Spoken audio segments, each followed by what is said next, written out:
gonna blame everything stupid that I do on COVID from now on. Why not?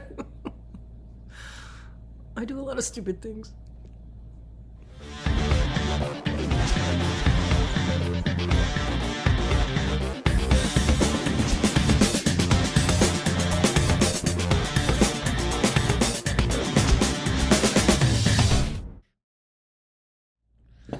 Hey everyone, just sitting here with my morning buckwheat.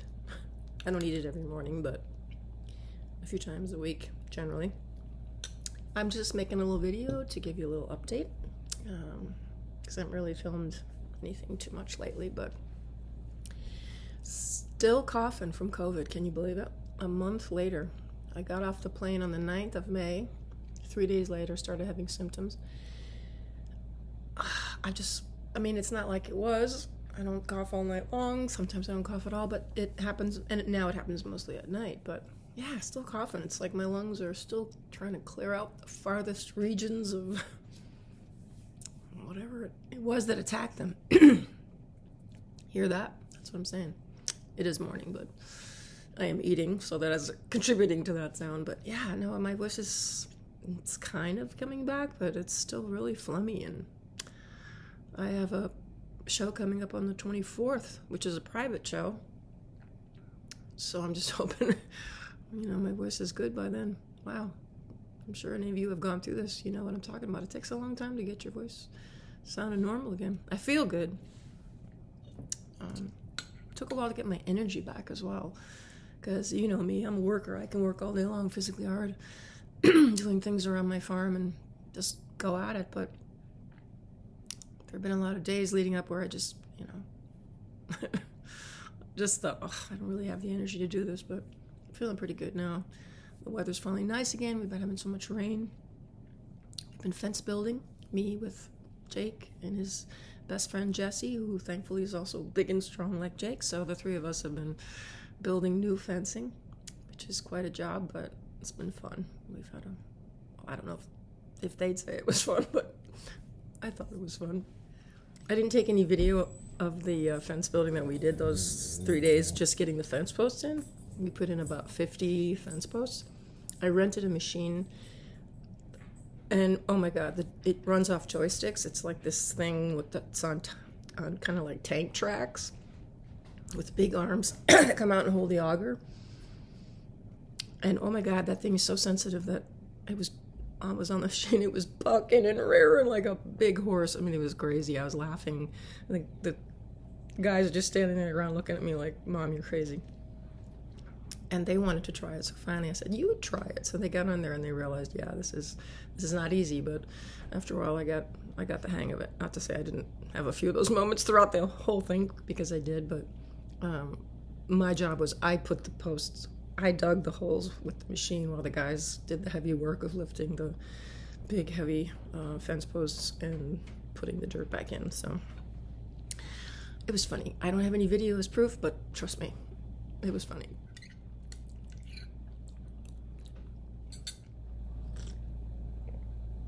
Why is coffee so damn good? One other thing I did is I took Max to his second horse show.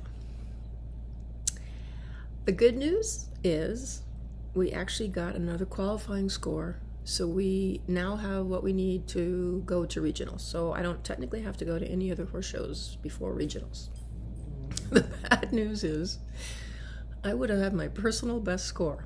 I would have had a 68. I had a 68.7 something. And then I forgot the test. Not once, but twice. Oh my God. Now, we were at a new place where Max had never been. It's called Maplewood Warmbloods. It's a private Oldenburg horse breeding farm. An Oldenburg is a type of warm blood. Actually, that was what my horse Willa was. That big 17 one-hand mare that I had bought years ago when I first wanted to try doing dressage, but she hated it. Anyway, the Oldenburg is a nice breed, and they have some really nice babies there. I'll show you a little clip. I was standing with Max, letting him eat some grass before my test, and standing by two huge pastures, one that had yearlings in it and one that had 2-year-olds in it. Look at all those babies behind me. Looks like yearlings over on that side. 2-year-olds maybe this side. Yep, here I am at my second show, feeling completely unprepared because we didn't train very much between the last show and this one, but we are at Maplewood Warmbloods in Middletown, New York. Yep, very near Pets Alive, actually. It's a cool place. I've never been here before. Max hasn't either, so hopefully it won't be too spooky. They've got plastic flowers on the numbers here, on the letters here, so it's gonna be new for him. I'm just hoping to get a qualifying score for the finals. Then I wouldn't have to worry about showing anymore until the finals, and I could just work on the test, but we'll see what happens. Anyway, they have a nice setup there. They actually have 2 judges, not just one. It's 2 like they have for the regionals. So that was interesting, and it's great because you get 2 different scores and 2 remarks from, 2 judges instead of 1. So Max, he'd never been there. And he's been so good at the shows, but I realized he's gone to hits now 5 times. So he's used to that place. And he's been to Sperry View, I think 3 times, and he's used to that place. So he was a little bit more tense. I don't know if that was the reason that I was more focused on, he's not quite relaxed like he normally is, which you can see in the clip. His head is more braced, he's more up. So I don't know if I was just thinking about that. And my goal was this time to go in and not forget the test. And the night before, I kind of had toyed with the idea of having my trainer read the test to me, because you're allowed to do that. But then I thought, no, if we don't practice that first, I could screw up just because she's reading letters. And I don't really think about letters, I think about placement of the cone. So I thought, no, I better not risk that, because then it might make me forget. Well, I should have just tried that, because I screwed up once, and I was like, oh crap, I did it again. And then a few minutes later, I screwed up a second time. And here's the problem: the first time you screw up, it's a mandatory 2-point deduction. The second time, it's a mandatory 4-point deduction. So I got 6 points taken off my score. Okay, so I'll do a little voiceover. I got plenty of time to ride around the ring, which was great, because I could show them those plastic flowers and get to show them both judges in their booths, and felt pretty good about that part of it. But he was stiffer, he was looking around, because there's not as much commotion going on, believe it or not, that they sort of zone out when there's more. There were horses out in pastures to look at, but okay, here I come down the center line. And kind of make my first mistake, which is sort of pulling him into the stop rather than just sitting and let the hind end catch up. And the judge commented on that, which is absolutely correct. That's Jake's fingers. Okay, we're not looking too bad here. We'll see how stiff and bracing he was around that corner, though. We're still working on our extensions. It's not an extension, it's just a lengthening, a little bit of lengthening of the strides.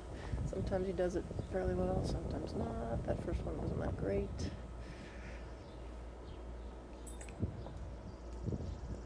Alright, we're coming around for our first leg yield. I sort of manhandle him into it. It wasn't too bad. I'm going to do a 10-meter circle.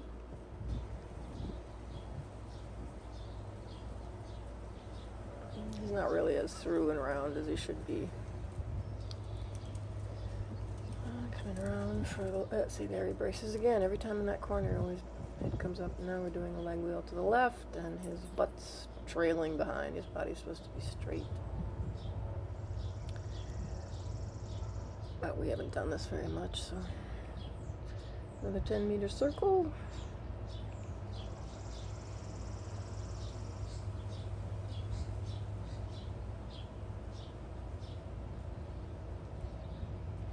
Now we're going to come around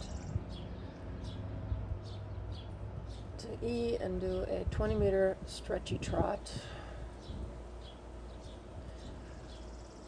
Yeah, he sort of did the first half, and then his head came up.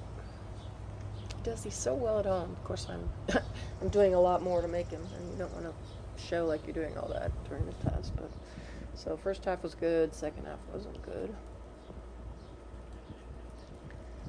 I come to the walk, which did pretty well. He's getting good marks for his walk, his medium walk, and his relaxed walk, free walk. Here's where he gets his best score. His walk, his free walk. He got an 8 for this, which is double coefficient, so we get, scored twice on it, which was probably the one thing that helped us get the qualifying score. If he hadn't done this one really, really well, we wouldn't have gotten it after they took the 6 points away. Anyway, he did this nicely. All right, here we're heading into the canter, and this is where it all falls apart, where Linda loses her marbles. And we didn't take our canter in the right spot either. We're supposed to take it right there at A, right in the middle. And he did it in the corner. Not good. Head came up. First counter loop, which wasn't bad. And I remember thinking, do your 15 meter, do your 15 meter. Okay, this is what I screwed up on last time. I remembered. It's not the best 15 meter. It's too big. He's resisting me. Then I come around and just lose my mind. I go a diagonal at a canter. I don't know what the heck.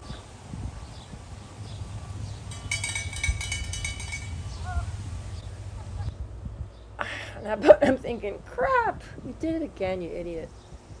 So I have to go back and repeat, because I'm supposed to be cantering in a lengthened canter down the long side. So here I go to do that. And right now I'm just so mad at myself. I'm sure Max can feel it too. And we're supposed to get ourselves back together to the median canter. And now we come across the diagonal and change leads in the trot.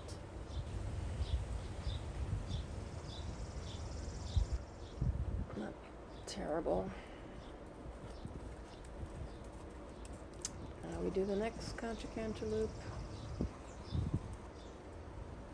On the other direction, and this is not too bad either.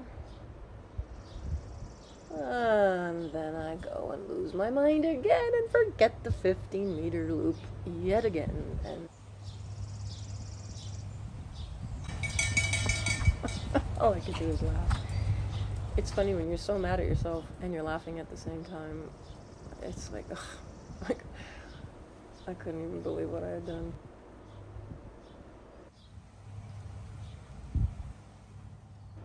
You can imagine what's going through my brain at this point.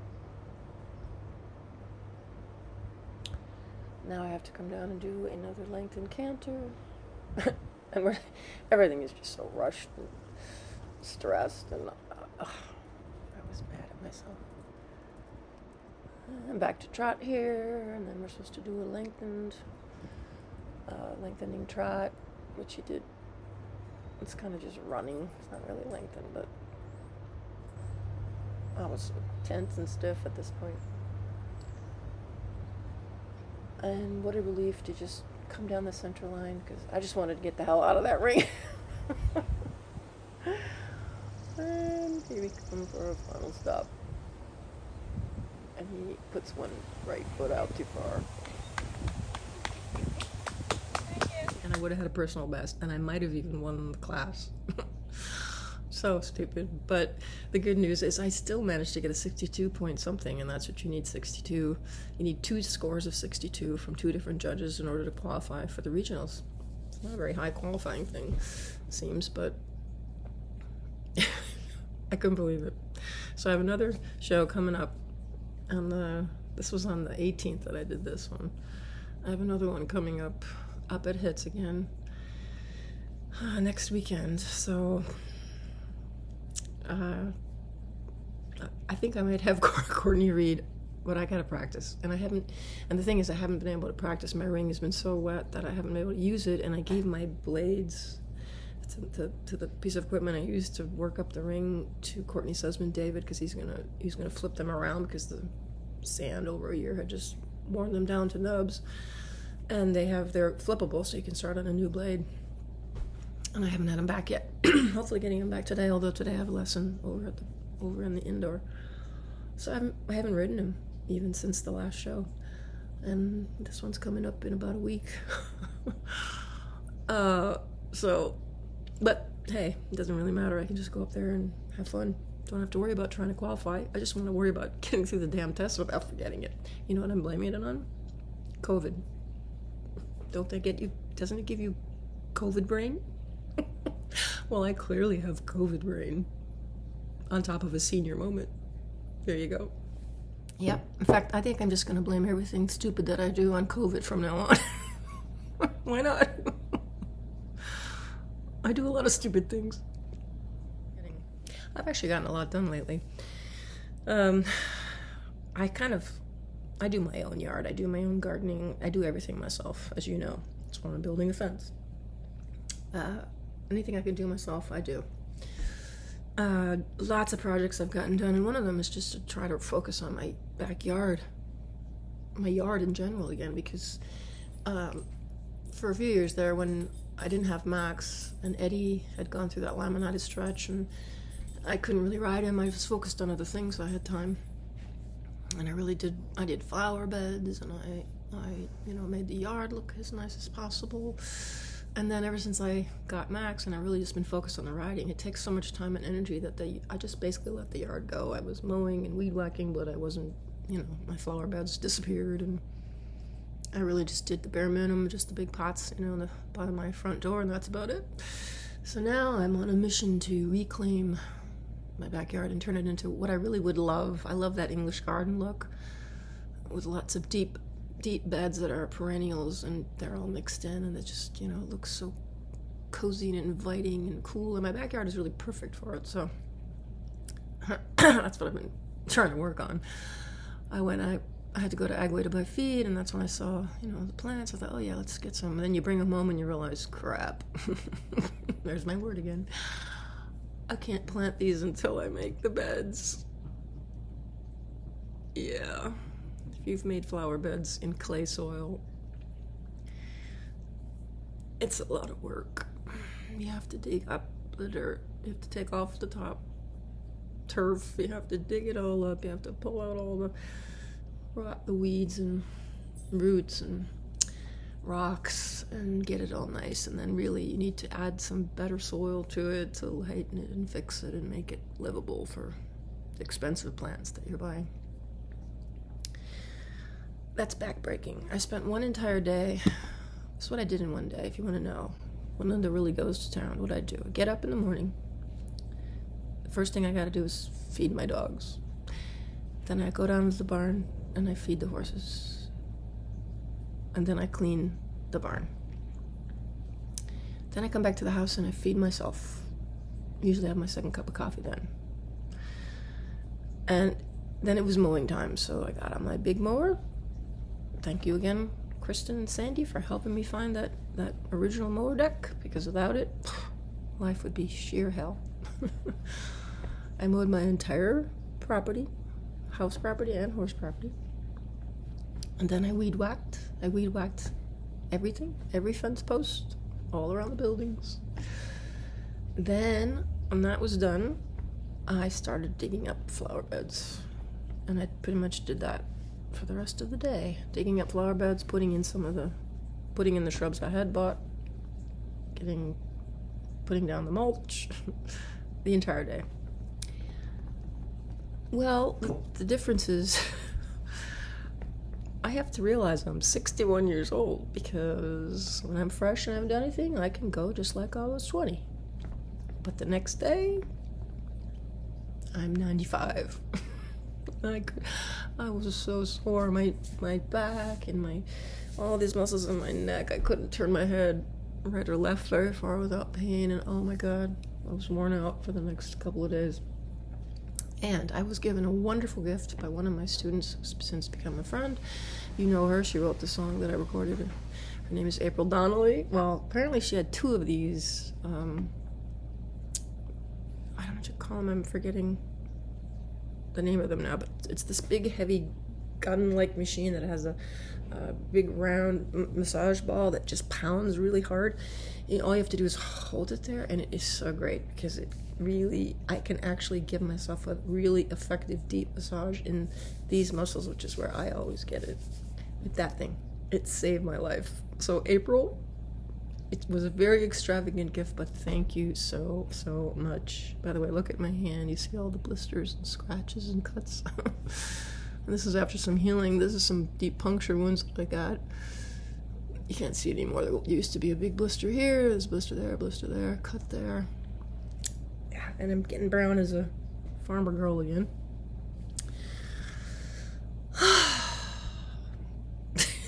That's what I do. And I know you're looking at me like I'm crazy. Like my neighbors look at me like I'm crazy, because on all three sides of me, not the other side, he does a lot of his work because he's a construction guy, so he does his own work. Although he has a guy that works for him too, because he's got a 10-acre lawn over there. But everybody around me, they don't do their own work. It's all hired. And there's little old gray-haired me, or I should say big old gray-haired me, out there using a postal digger and hammering and climbing onto big machines and doing all the work myself. And I know my town thinks I'm nuts, but I hope they also have a little bit of respect for me, because they should. It's like a very controlled and like pretty writing, basically.